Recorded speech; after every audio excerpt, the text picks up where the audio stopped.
What's up, my friends? Welcome back to another edition of Crossing the Line podcast. Thanks so much for hanging out with us once again. A little bit more sun-kissed today, at least for myself and Jack. A nice needed vacation, I think, for both of us. Mike and Mark, good to see you guys well. But we are back in full swing, and we got a lot to talk about because the trade deadline has come and gone across Major League Baseball. The NFL is officially back this month. Football is back in August. We're going to talk about aliens. We're going to talk about jerseys. We have a ton to get into, boys, because it's been 2 weeks. So first and foremost, as always, good to be back with you guys. Hey, I actually have something to talk about. I did want to tell the fans that during the arbitration meetings, I was able to come to a conclusion. I am now paying $5 for every show I'm in. It wasn't the deal I wanted. But it wasn't the deal we wanted either. Trust me, he'd be paying $50 if it were up to us. I hate it here so much sometimes. I can't believe the arbiter sided with you. Honestly, ridiculous. I was worried that I was going to have to get paid to do this, and I didn't want that. The arbiter was scary. We don't have to show. Look, if you're paying to do this, it only means you're going to grind harder because you want to get your money's worth. Yeah, I might even start editing. We're just trying to motivate you. It's kind of like golf, right? So somebody said the other day that, like, Jack, you're really good, right? So you're actually wasting your money on the golf course. See, I'm getting my money's worth. If I take 100 shots at $75, I'm getting way more value for my money than you are to shoot 80. Yeah, that's true. I've never looked at it that way.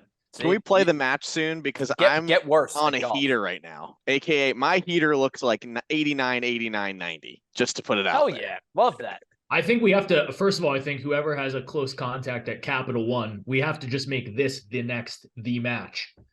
When you said close contact, I thought of close contacting whatever the hell it was during COVID, where you had to tell everybody you had COVID.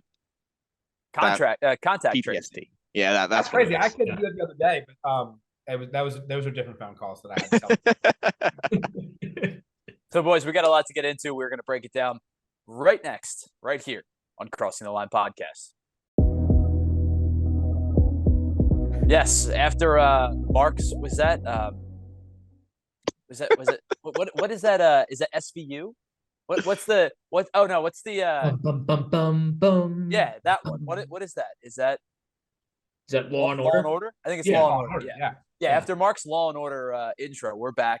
Thanks so much for hanging out with us. Before we go any further, if you don't mind, if you have not yet, hit that subscribe button and drop a like on this video because it can't get any stupider, but it will because we are going to talk about aliens today. But guys, the MLB trade deadline has officially come and gone. Some teams have bolstered their rosters. Some teams have looked to the future. Teams that we didn't expect would be looking to the future, New York Mets, are looking to the future immediately. So before we dive into some specifics, we're going to talk about winners of the trade deadline, losers of the trade deadline, surprising moves that didn't get made. Just your general thoughts on today's trade deadline as we get into the first week of August. It was lame, Tyler. It was lame. And no aliens got traded. No Shohei, no Juan Soto, no Luis Robert, no Marcus Stroman. We didn't get anybody fun. Kind of like, all right. All day at work, I just kept watching the TV, and I was like, all right, somebody's going to get traded this fun. And then it was like Verlander. Who cares about Justin Verlander anymore? He's 40. I care more about his fiance. Astros fans. Yeah, I think the Astros are pretty happy. That's not the point here. I don't know. I see a lot of Astros fans pissed because the deal they offered him was 2 years, $80 million. The deal he got was 2 for $86 over the offseason. And then they had to give up 2 prospects just to get him back instead of paying the extra $6-7 million. So, I mean, I'm sure they're happy to have him back on the team, but it's a lot of wasted prospects for a guy that you probably just could have gotten back in the offseason. That's true, but they're also not. I mean, aren't they not paying for most of that anyway? Now, yeah, I think the Mets sent $54 million back, but again, in a sport where money really doesn't matter, I'd probably rather pay the money than give up the prospects. But the Astros are good. There's not really a reason to question what they've done over the last 10 years, so it's a good move for them. But yeah, boring. You've seen a couple of players, and specifically Scherzer and Verlander, but a few others as well, where it's teams are willing to eat money to get rid of them to start their rebuild. And like you said, Jack, because it's a sport where money is fictitious and it is basically monopoly money, it doesn't necessarily hold you back from moving on from these players. It was kind of weird, though. It was very strange. Like, I was sitting at work and I'm watching names go through, and you're watching Brad Hands, and even into last week, you see David Robertsons and middle relievers, back end relievers, and, bench pieces getting moved. Paul DeYoung gets moved today. But there wasn't that blockbuster move that I think a lot of us were expecting.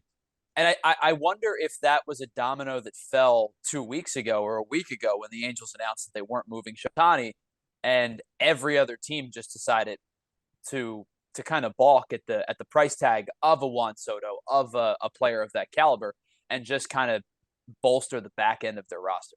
Well, I think the other thing to think about too is that the wild cards are both so wide open, especially in the National League. And some of those teams that we were expecting to sell with some of the big names. I mean, look at San Diego. You just mentioned Juan Soto. They had Blake Snell potentially on the block. They had Josh Hader potentially available. Who knows what they would have done had they not started to win. Same thing goes for the Cubs. They had Bellinger, they had Stroman, and then they start to win a couple games. Well, what do you know? We're 3 games out of the wild card. We might make the playoffs. Let's hold on to these guys another year. And there really wasn't that much incentive unless you're getting a king's ransom for like a, perfect example is Dylan Cease. I felt like there was a chance he could get traded today, but they're going to ask for a ridiculous amount, and teams just aren't willing to pay that, especially when there's so many different bidders getting and throwing their hat in the ring.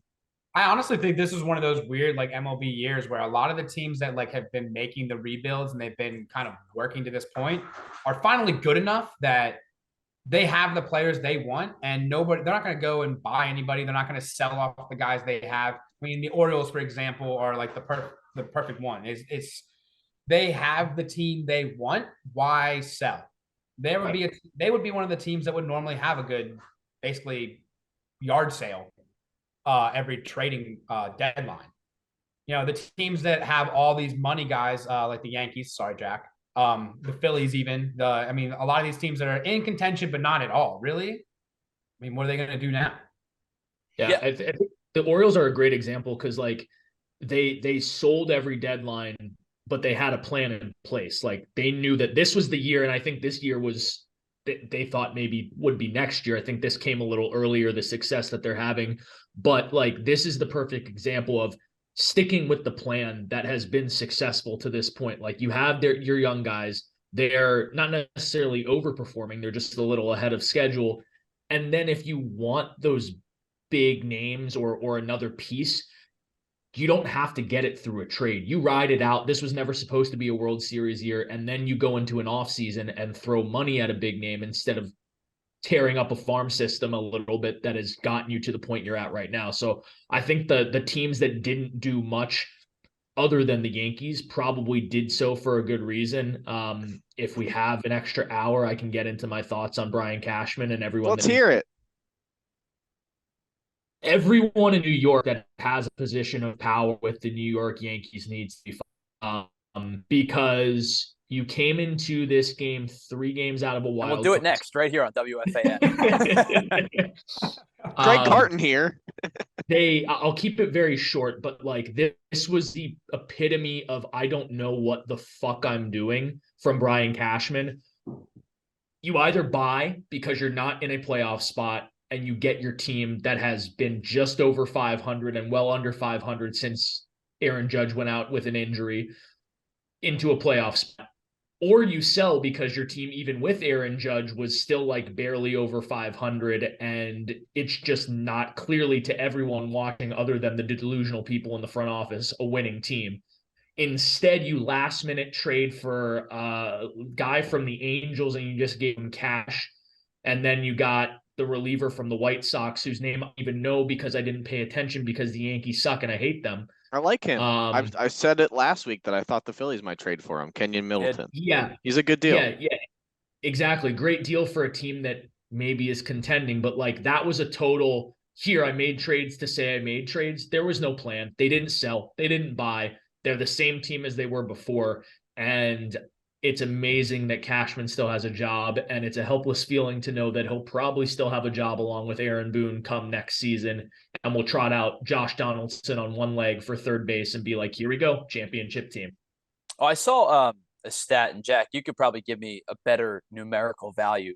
they went, if you guys remember, they had that torrid start to the season. It was last year, right? That they started like 60-25 or something along, something Yep. insane. And since that mark, they're effectively a 500 team, even with the success. They took a downslope right at the end of last year, but they were still a successful team, numerically speaking. But the numbers for that team, it's like everybody outside of Aaron Judge averages at like a 225, 290 slash line or something like that. And every pitcher outside of Garrett Cole is under 500. And Anthony Rizzo's last 50 games were worse than any 50-game stretch Joey Gallo had with the Yankees. Which is crazy because Joey Gallo was run out of New York with pitchforks and torches. And listen, probably rightfully so. Like, he wasn't good. He needed to get out of New York because he's been all right everywhere else. He strikes out a lot, right? But he's been good in Texas. He's been all right in Minnesota. But if it's that bad, Jack, you and every other Yankees fan has a right to be frustrated and angry and upset at the way that this organization has run things lately. Here's a question. How many teams in the league this year have fewer hits than the New York Yankees? The Royals. Playoff team. How many? You're correct on there's one. Is the Miami Marlins? It's the Oakland Athletics. They're the only team in the league that has less hits than the Yankees this year. A team that never wins, that spends no money at all, that was considered to be, going into the season, one of the worst teams ever assembled. And the Yankees are the only team above them in terms of hits. I'm going to make you feel a little bit better right now, Jack. I'm going to ask a question to the Hockey group. season's right around the corner. Sure. No, in all honesty, who's beating the Atlanta Braves this year? The Monstars. It's so maybe not even them. I agree. I agree in Oh my that sentiment. Like the Braves are, anything can happen in the playoffs. Braves are very, very good. It's less about winning this year and the feeling of this is what has happened over the last couple years. They decided that this was the lineup they're going to run out again this year. And the fact that the rumors around the organization are that Hal is not going to change much, that Cashman is safe, that Boone is safe. Like, everyone knows that you got to switch something up, except for the people that have to make those decisions. So it's more the feeling of, yeah, this year it sucks, but if there was, hope of we're going to try something new next year, that's great. Like, there are bad years. Even the Yankees have bad years. But the fact that I don't think it's going to get any better because the people on top are clueless, that's the bad feeling. But we got to take a step back here. Disappointment of the trade deadline, not the point though. Yeah, but you think about it this way, Mark. I was just going to bring that up. The Braves didn't do shit at the trade deadline. You want to know why? Guess who they're getting back from injury? Oh, how about Max Fried? 14 wins, 2.48 ERA from last year. Oh, how about Kyle Wright? 20-plus wins last year. Maybe a little Jesse Chavez, maybe a little Dylan Lee in the bullpen. Why would they need to make a move? It's absurd. Don't forget about that dude with the mustache and the huge thighs. No, I don't like him. You can't not like him. He's so good. No, I don't like him. You're starting to give in because he wins every time you go see them play the Phillies, except for in the playoffs. And it's funny except for when it matters. It's funny that you guys bring him up specifically because, like, I've said this before on this show, and I've said it to you guys, just off the record. Like, I find it very difficult to not root for this Braves team, or at least enjoy watching this Braves team because they're fun, right? They've got a bunch of guys who love the game, who make the game fun, who are damn good ball players.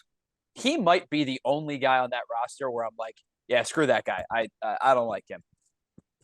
It's because he just torches the Phillies. He just there's one other guy. There's one other guy I don't like, and it's Acuna. And it's very difficult I love Ronald Acuna. I understand. Like, he's the most underpaid best player in the league. That's what makes me mad. And let's be honest, in 2 years, he's going to look at them and say, hey, listen, probably time to give me my money now, right? Well, exactly. But I mean, that's the thing for us right now. Our whole lives have been the biggest rival for the Phillies has realistically been the Braves ever since about 2007, maybe. It's been, the Mets have been non-existent. They always screw themselves over one way or another. Marlins in and out. And Nationals, sure, they had a good stretch, but the Phillies weren't contending when they were good. So, I mean, it's been the Braves, and it's difficult to see them make so many smart moves at once. It's basically like they're the Rays, but more efficient and have more money. It's ridiculous what they do. I'll be honest with you, being here, it's really, really hard to not get on that bandwagon too. But I just don't want my dad to like completely like disown me as a child. So I have refused to do the chop. I haven't done it. Your friend Ozzy Albies, friend of the show. It's exactly tough. Right. No, this past Saturday, dude, I went to a game and it was the first inning. And I remember I looked at the person next to me I took with me. I go, so the Braves are going to score 6. And goddamn, they did. It was incredible. Like, I'm looking, I'm like, all right, Ronnie with the leadoff single. Boom, he did. Next pitch, he stole second. I'm like, this is super fun to watch. Okay. They had like, what, 4 or 5 bombs in that game. Well, Matt Olson, all he does is hit 400-foot moonshots at this point. I mean, the guy is one of the strongest hitters I've ever seen. Like he's like Dan Uggla's strength, but a better hitter. Yeah, he's Dan Uggla's strength. Every time I look at the box score, it's like insert Braves player's name here, 445 plus foot bomb. Like if it's not Olson, it's Austin Riley. If it's not Riley, it's Acuna. If it's not Acuna, it's Marcell Ozuna. Like Marcell Ozuna hits balls farther than the BAC he blows. Pretty impressive. He hits balls harder than he hits Mike. All right.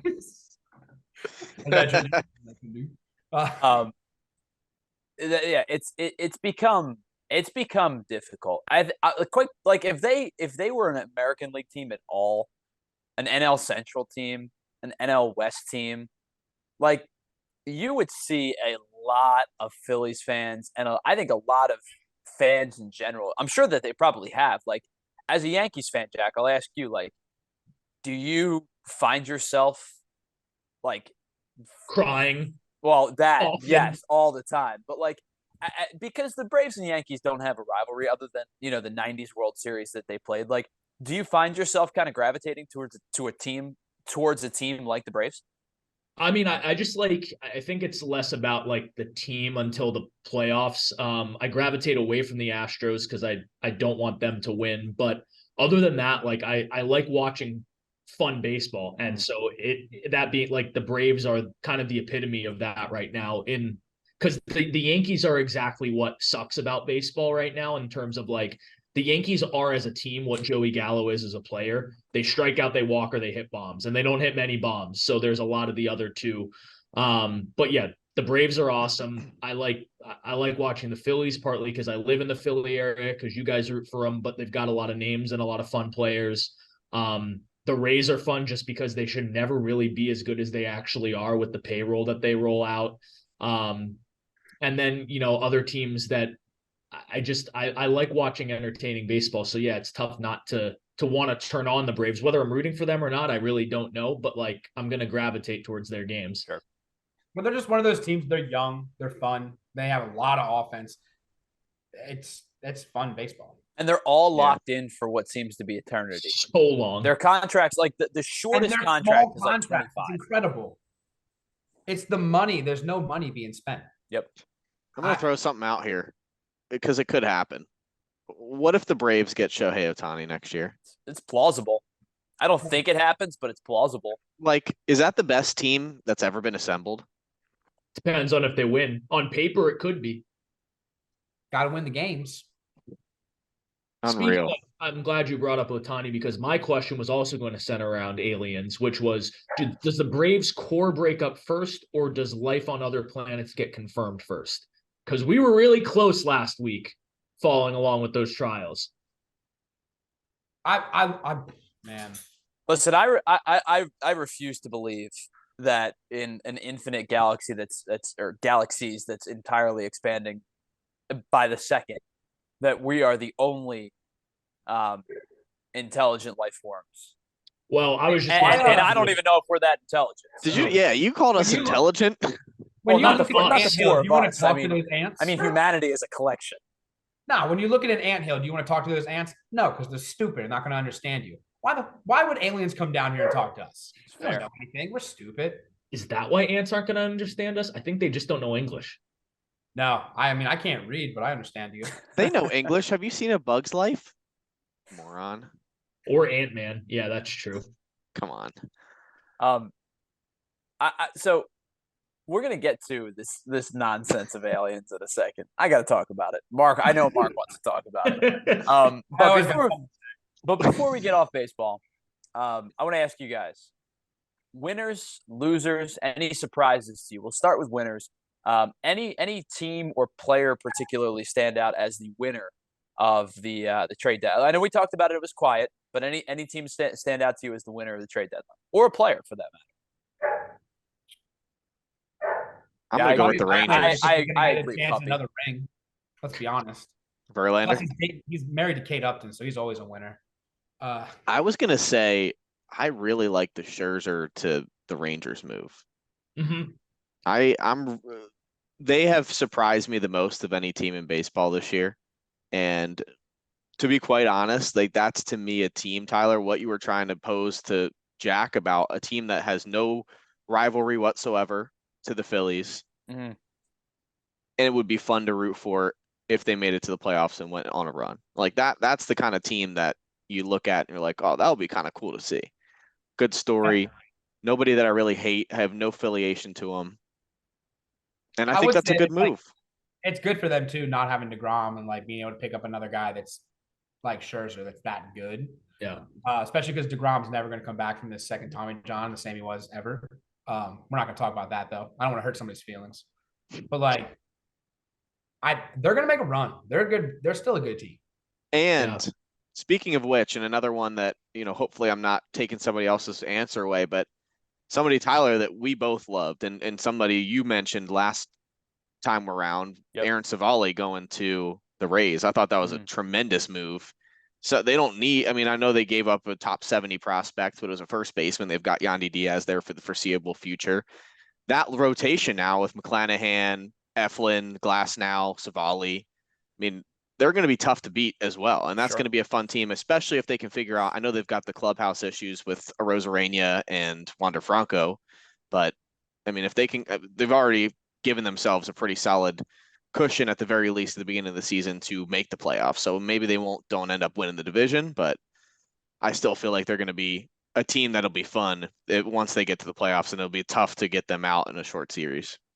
Yeah, the one thing that you brought up that I think is important for a lot of teams as I think teams start to reevaluate and reshape how they view their farm systems, surplus of talent at the minor league level is massive for teams being willing to make moves, because like you said, Yandy Diaz is entrenched as the Rays first baseman. They were willing to move a first baseman. The Phillies to a lesser extent, Bryson Stott seems to be entrenched at the second base position for the Phils for quite some time. They're willing to move a young prospect who seemingly is going to be a second baseman to acquire a rental in Mike Lorenzen. So I think that when you have teams that have surplus at positions, and this is like a no-duh statement, right? You have good farm system, you trade good players, right?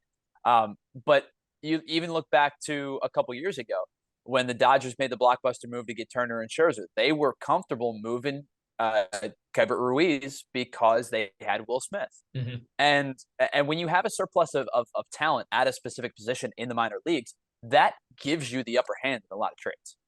Yeah, I agree. And I think the two guys that were already mentioned were just winners in my Scherzer and Verlander are winners because they got out of New York. They went there to win a championship. It was falling apart.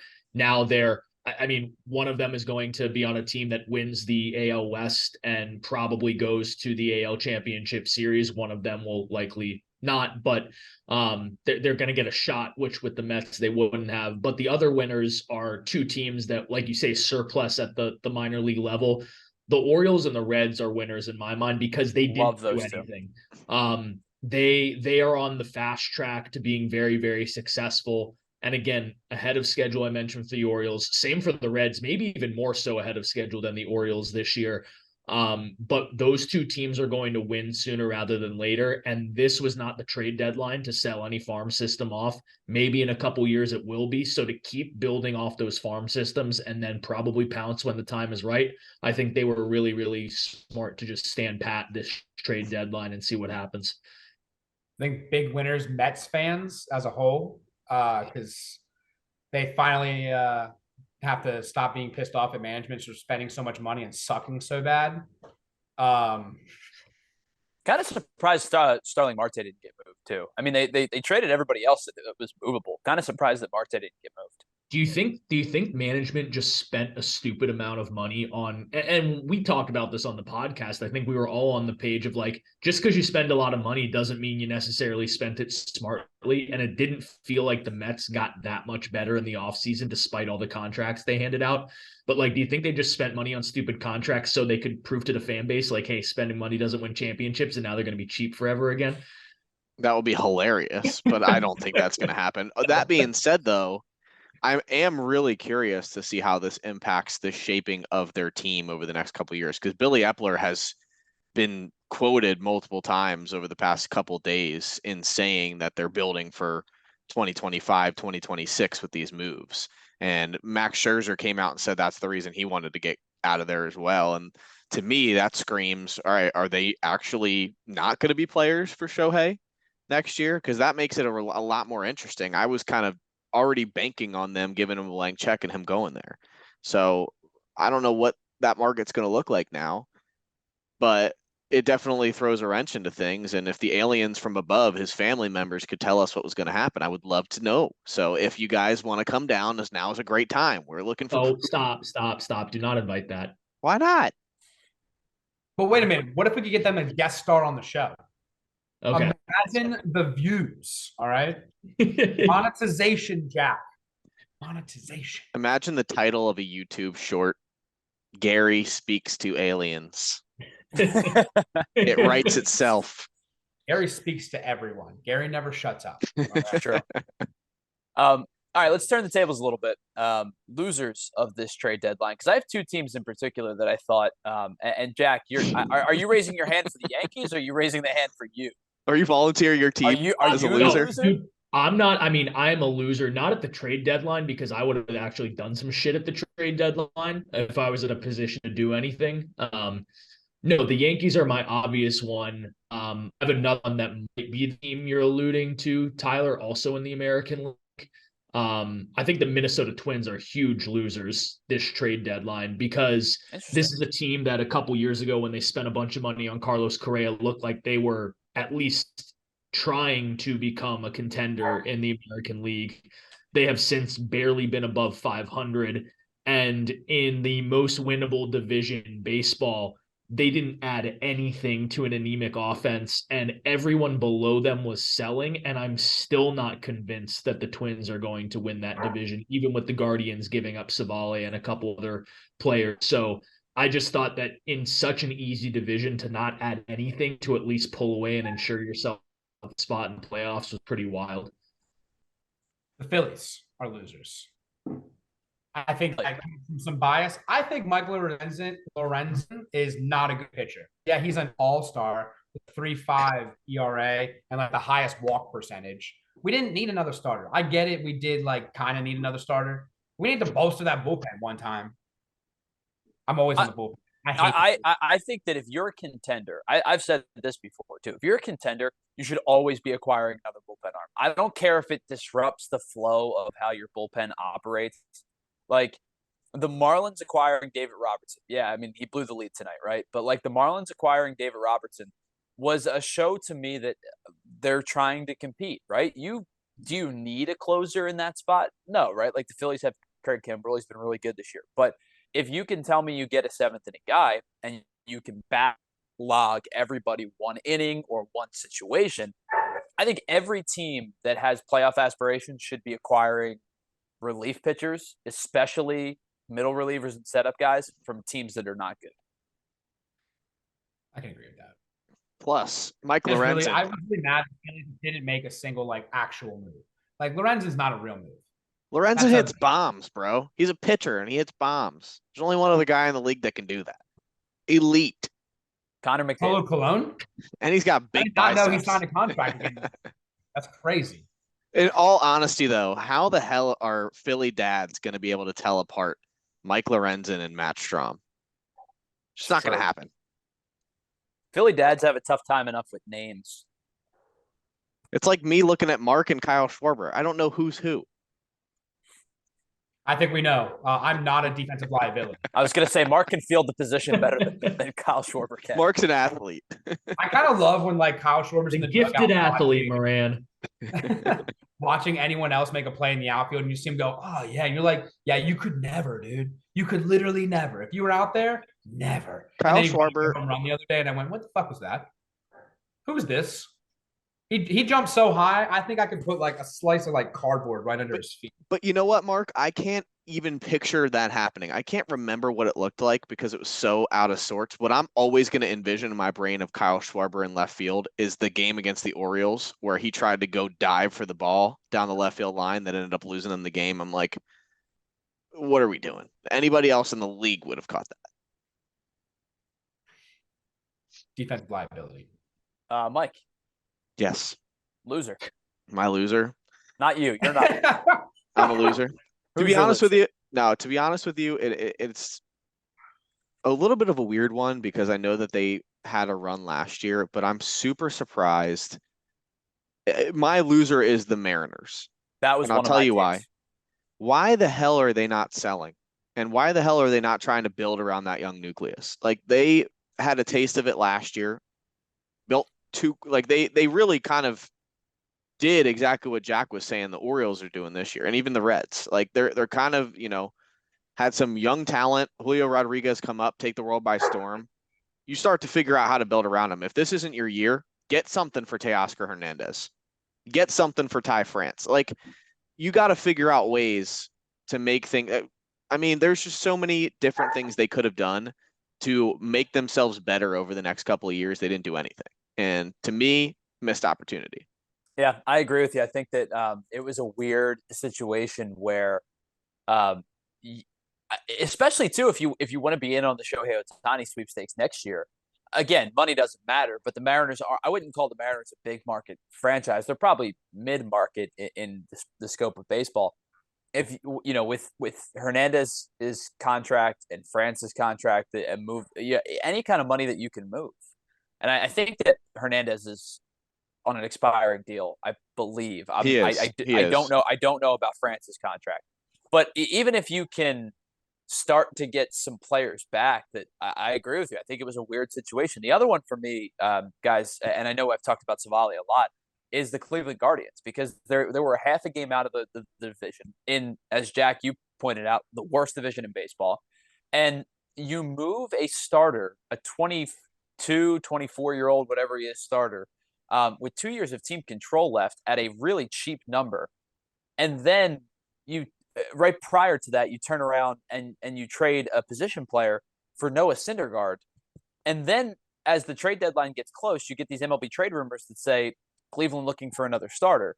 Well, you had a starter in your rotation, somebody who was posting a 2.80 ERA through 12 starts, and was young and was under team control for a team that doesn't want to spend a whole lot of money and a team that's one of the youngest teams in baseball by average age in Cleveland.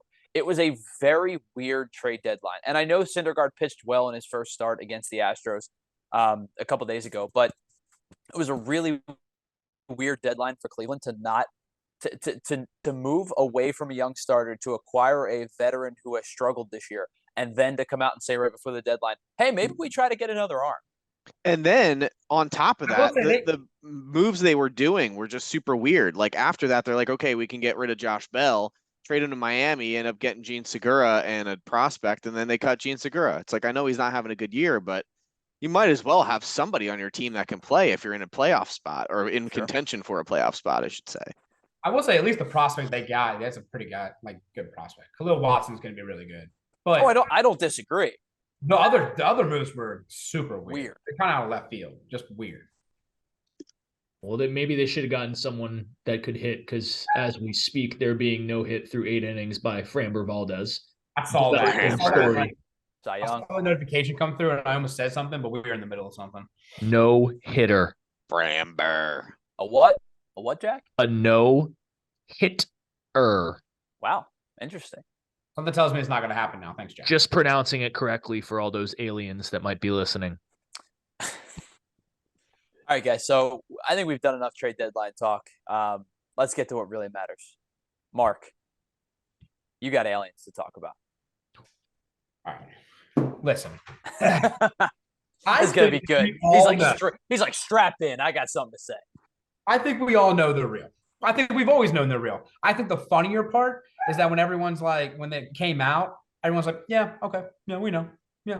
I mean, thanks for telling us what we already knew and like actually kind of confirming it. When they fully confirm it, I don't think people are going to treat it like anything. They're going to be like, we kind of knew this for the last like 50 years. Like, you said it yourself. There's no way that we're the only like living beings in this entire guy. Get the fuck out of here.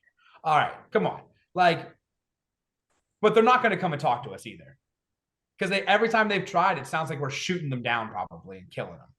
Yeah. Do you think we're just more aggressive than aliens, or do you think like passive aliens have been coming to our planet, and then like in 10 years we could get the aggressive kind that we see in movies, and they're just going to take over our planet? What if it was just the passive ones were coming just to kind of talk, and since we've been killing all of them, that's why we get the aggressive ones? Maybe they just evolve into aggressive ones and kill them. Maybe that's why we went from global warming to global boiling. Are you sure we're not talking about aliens anymore? You guys aren't just running the script for Secret Invasion, the Marvel show? Because that's kind of aliens. Kind of what I think.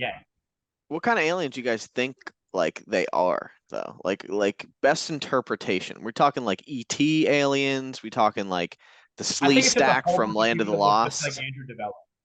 Yeah, Andrew Devella is definitely an alien. He what a guy. I hope they all just look like Blake Lively. Why would we be killing them then? This makes because we haven't seen their faces yet.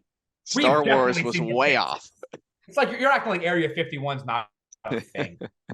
They literally just said it's a thing. So, what's the best case scenario? Because, like you said, nobody's going to want to come communicate with us. The best case. What's the best case scenario? Yeah. So the best case scenario is they're super friendly. We can commingle. And they're all extremely, extremely talented. And in 50 years, we have sports leagues centered around aliens. And it's just like extreme, all the sports we love, but at a much higher level because aliens are playing. And Ohtani somehow is still the best player. Ohtani's still running the MLB, and Connor McDavid's still scoring 150 points a season. And that's how we knew. They're actually just aliens. But the aliens cured cancer. That's all I care about. That's a lie. Give us something. Lie the government's been spewing at us. You can't say that. Nope. You can't say that. Maybe the doctors are in on it. All right. Maybe they're giving us else. Maybe it's not really the cancers. You know what? Go donate to Thon right now as your punishment. Mark in like 5 minutes has brought up aliens, global warming, and now that just cancer is a conspiracy. So I'm gonna go to my tinfoil cap here, guys. I'm also talking about losing 7 of the 18 viewers that we might have. One of which you alienated in the process, and my brother, who loves you. I know. Honestly, I just think that would have been the funniest thing in the world. I don't think it's a bad thing. I just thought that was. That would be sick. That's like a Disney sitcom. My Brother the Alien. Oh, it's so bad too. It's so bad. It's starring. It's like it's definitely in the 90s, starring probably like Eric Matthews from Boy Meets World. and the intro is absolutely like Full House, where he's like cleaning the countertop, and then he's like, yeah, they're like shooting down other things. Like, Andrew, why did you drive your UFO into the kitchen again? It's like a 4 on Rotten Tomatoes, but we've all seen it. We all know every line. Because, like, listen, I mean, those Disney movies that were getting pumped out in the early 2000s, 90% of them, maybe even more, were freaking terrible. They were so bad. But like, no, hold on, hear me out. Hold on. But you remember all of them, right? Johnny Tsunami, That was not horrible. That's a great one. It's a bad movie. They're all bad. That's a great movie. Luck of the Irish. They're all bad movies. The one where the basketball team, the girls' basketball team, where she has a final possession, it's like 48 seconds. We've talked about this multiple times on this podcast. Yeah, they're terrible. She just takes 19 jab steps. You're like, is she going to go somewhere? It's like a 48-second possession. They have like 8 seconds on the clock. In the midst of it, like, what's going on? Return to Halloween Town might be the greatest sequel of all time. Dude, it's like Godfather 2, Empire Strikes Back, Return to Halloween Town. Oh, I thought you were starting from third place and working your way up. If I'm being honest with you, I think it was Z2, Xenon, the sequel. I think that might have been the actual best one. Xenon. Yo, who didn't jam out to Protozoa at the end of the night? Disney Channel, just fucking rocking. But I don't want to hijack the conversation, but a Disney Channel competitor, big news. Super Bowl on Nickelodeon is going to be awesome. Elite. Slime Time Live in the Super Bowl. Slime Time Live. A Super Bowl MVP. I might have to watch that. Didn't Mitchell Trubisky win the MVP the last time? Yeah, he will not win a Super Bowl MVP. That's a guarantee I can make. Well, if the Bills win, isn't he still the backup? Maybe he'll play. Or he'll just get the fan vote. Yeah, maybe. I was going to say that the MVP has not been based in fact, I don't think. You already know there are plenty of people that have plenty of influence, unwarranted influence on the app formerly known as Twitter that will be advocating heavily for that to happen. X. I just hope that I go to a Super Bowl, like I go out to a bar to watch the Super Bowl and the bar decides to play Nickelodeon instead of the actual broadcast. I think it'd be hysterical. Unless the Eagles are in it again, I think I'm going to have to watch it on Nickelodeon. Even if the Eagles are in it, I might have to watch it on Nickelodeon. I'm going to hold a Super Bowl party and then put the Nickelodeon one on. Don't and just tell how long anyone. it takes everybody to notice. Mark's the friend that will slime you at his party. Yeah, I think that would be a lot of fun.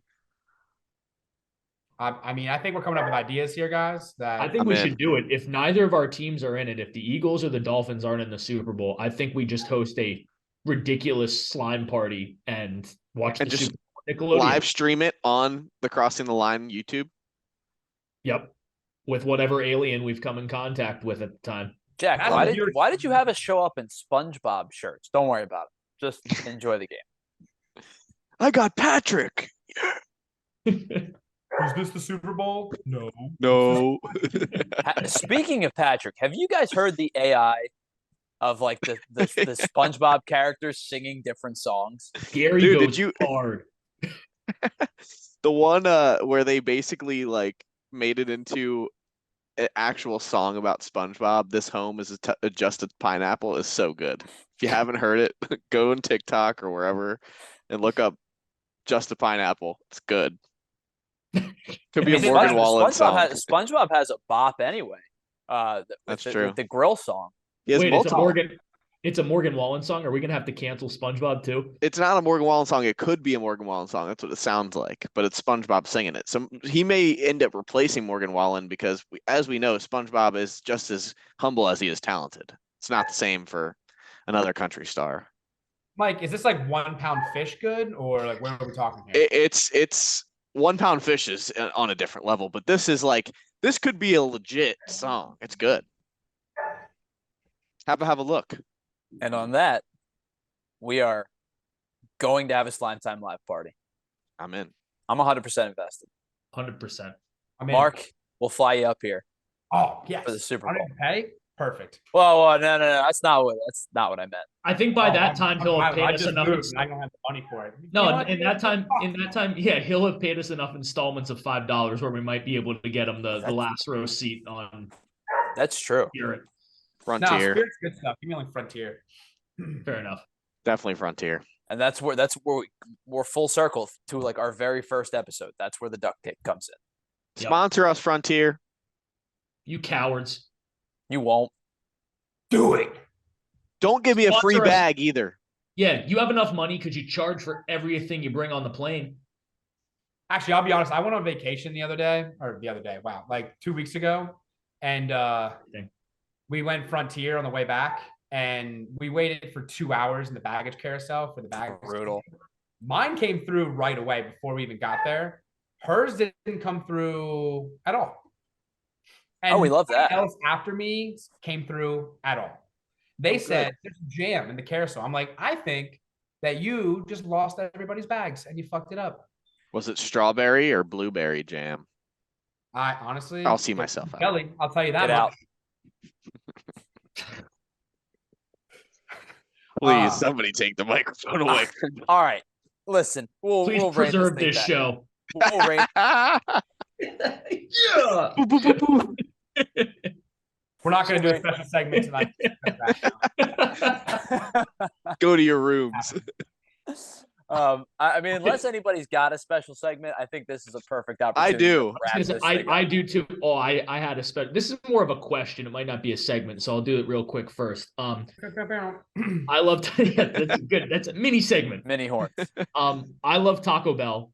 I was enticed by a commercial the other day that said the volcano menu was back. I don't know if anyone's ever partaken in a volcano taco. Fucking fantastic. But it got me thinking of my favorite fast food item of all time.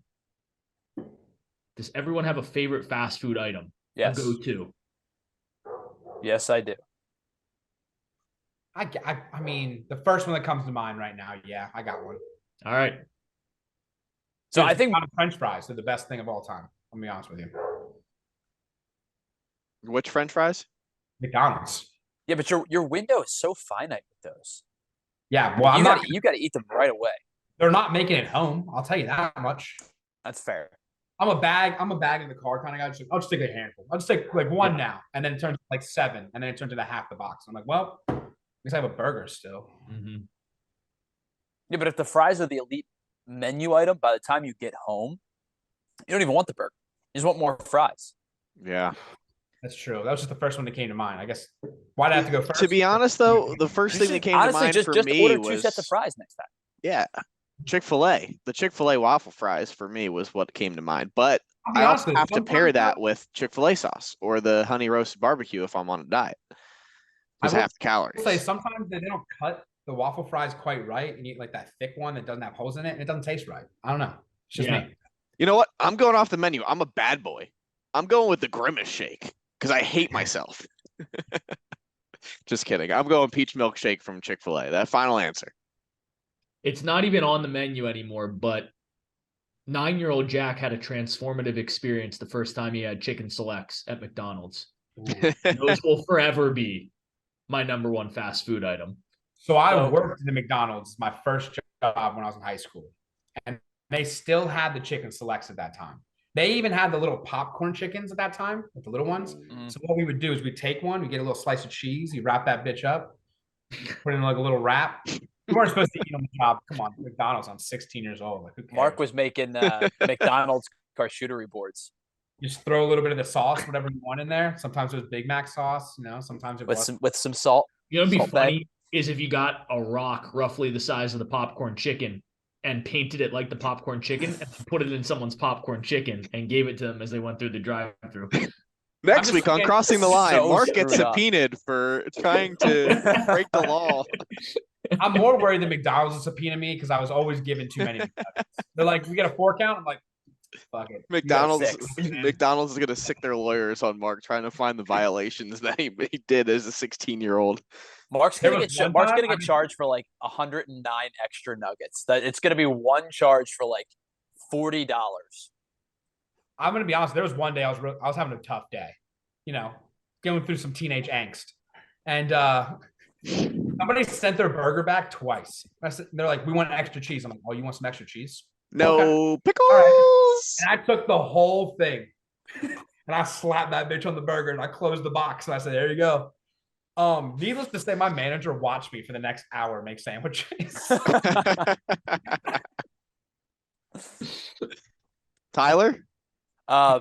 It's funny my pick is going to be this because we just talked a lot about McDonald's. I am not a McDonald's fan as an adult. Like, I still love Taco Bell. I still love Wendy's. I will not eat McDonald's anymore. But the snack wrap was an elite item. Which had a chicken select in the middle of it. It did. The snack wrap was an elite item. Mm-hmm. Basically all of the snack wraps, but I think the ranch snack, like the original snack wrap, was the best one. Yeah. Shout out McDonald's. I think that's just like on the spot. You come back to me next week and you ask me again. I'll have like a whole list of things that were better than that, probably. I did. This was me and Josie doing this, and we did a top 5. We got really into it. Yeah. What did Josie pick? Shout her out, unless she had a bad pick. Cheesy gordita crunch. That's a great pick. It's a good pick. Good job, Josie. Big cheesy gordita crunch guy. All right, what's the real segment? Now I'm looking forward to it. Yeah, go ahead, Mike. It was a mini segment. I was just going to throw out there, as we just had several, since we've really been together, the 4 of us, several NFL teams have dropped their throwback uniforms, several of which, on top of that fact, were highly anticipated to the point where we saw Eagles fans tailgating yesterday to get their jerseys at the team store. So I wanted to throw out to you guys your top 3 in any sport throwback jerseys of all time. Any sport? Yeah. Oh my God. Wow. And we won't judge. If you're only thinking football, you want to just go football, totally fine. But I just wanted to kind of even give you guys more options. Okay. Because we can just talk about sick jerseys. Give me the Phillies baby blues. Give me the Eagles Kelly Greens because I'm biased in those 2. Give me the Oilers. It's a great one. Oh God.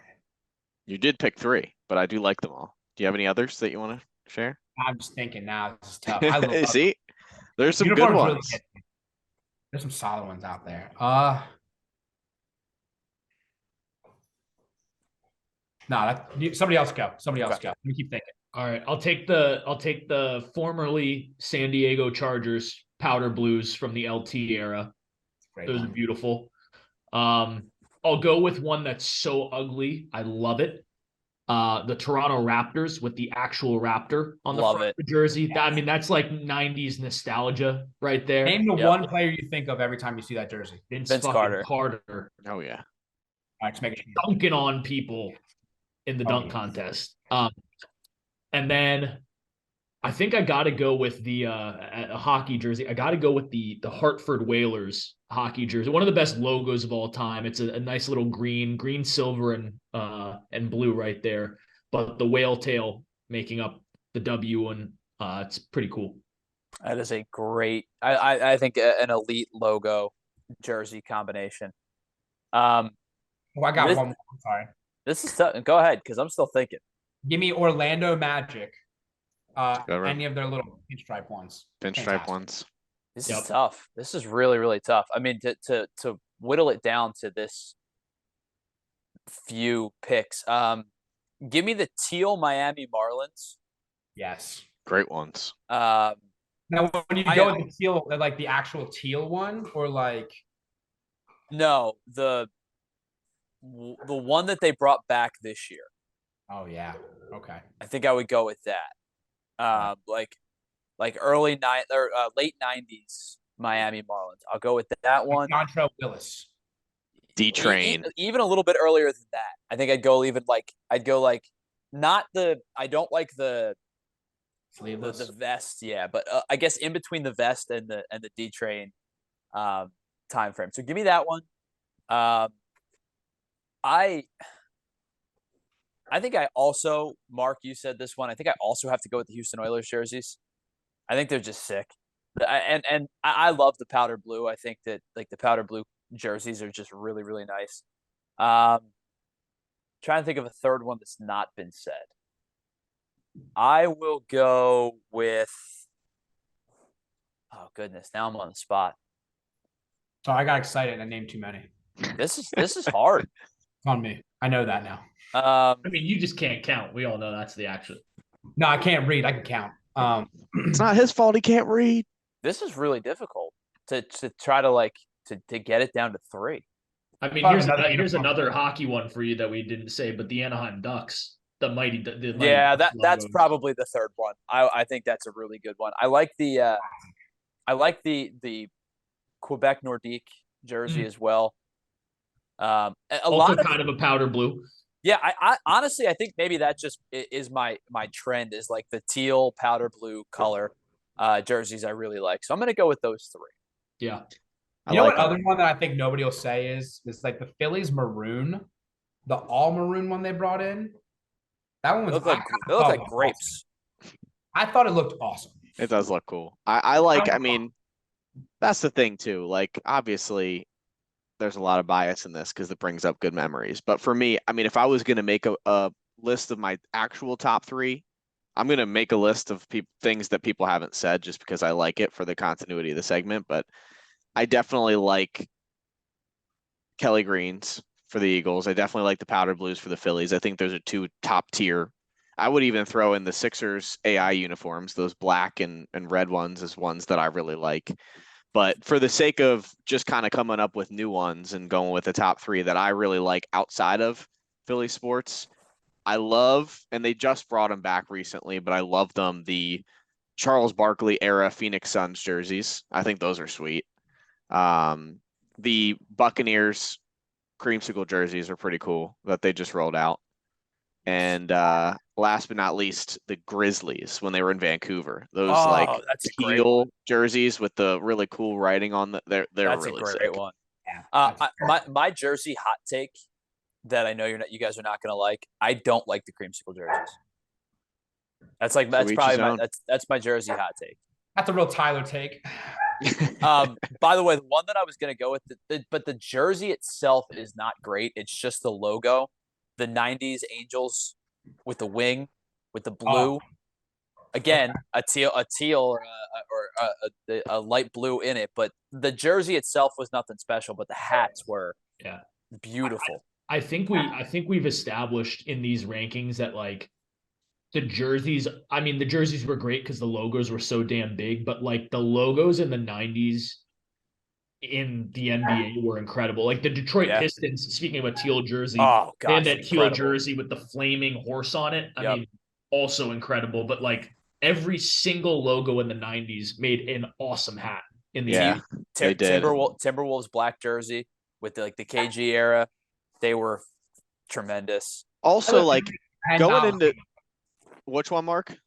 No, I was gonna say I just can't wait for my dad to watch this show and this segment because he's gonna hit me up and he's gonna say, "You guys are totally wrong. Those were all the worst jerseys and uniforms of all time. I don't know why you like the '90s. It was awful. Also, Wilt Chamberlain's the best basketball player of all time." shout out, Mr. Fagnani. Roast us. Roast us in the comments, everybody. Also, the NHL had this one was not as good of a trend, but in the NHL in the 90s, they had a brutal trend with like gradient fades in uniforms where they just like slowly fade one color into another. And it made the Penguins, the Vancouver Canucks had a brutal jersey as well. But like as good as the 90s uniforms in the NBA were, I think the NHL was equally as bad. There were some clean ones in baseball too, though. Like obviously the Rays just re-rolled theirs out. Those were pretty slick. Yep. Oakland, the A's had some really good ones in the early 2000s. I thought I always liked their color scheme and the logo itself. And then the Diamondbacks purple unis were pretty sick. Yep. Randy Johnson era. I think that the Diamondback unis now. I think that A's elephant logo is like one of the best secondary logos in any sport. Absolutely. Classic. A lot of great 90s jerseys is what we're getting at. If you're listening, right, the teams are doing the 70s, 80s thing right now. Let us know when the 90s thing rolls around. I mean, we might be like 40 by then, and that's totally cool.